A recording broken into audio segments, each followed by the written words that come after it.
Floor plans are one of the most underrated pieces of the event planning puzzle. Your floor plan is what dictates the flow of the room and lets people know kind of the lay of the land. So in this week's video, I want to give you a few tips on how to make a good floor plan for your next event. Hey, welcome back to the Experience Lab. I'm Joanna, the founder of Everyday Experiential, and on this channel, I share experiential tips for everyday brands.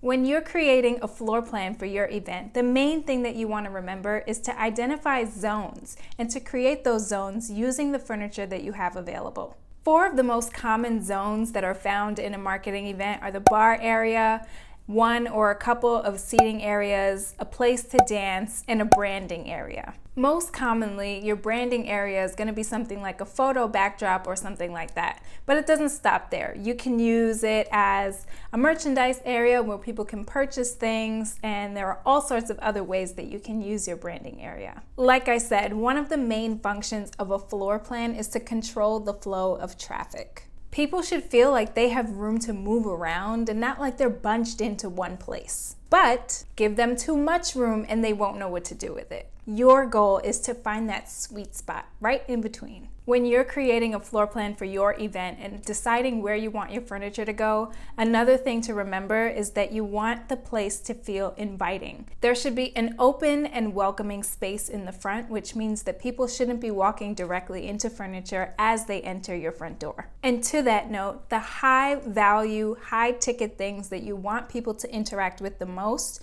should either be to the right of the room or to the back of the room. The first reason is that this gives people a reason to move away from the door. The second reason is based on a sociological concept called the Invariant Right.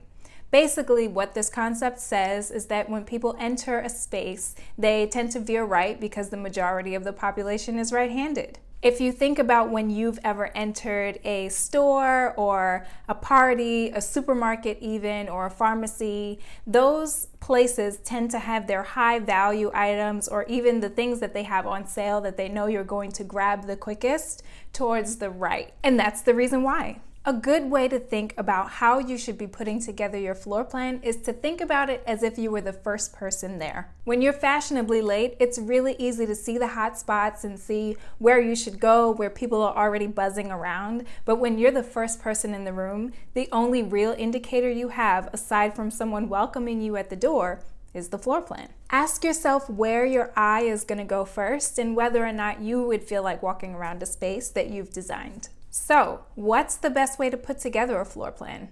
My advice would just be to try and draw it out. It doesn't need to be fancy, but it does need to be sort of accurate when it comes to how large or small your walls are in comparison to how large or small your furniture is. So, do take measurements when you go on your site visits. Or get a scaled floor plan from your venue manager.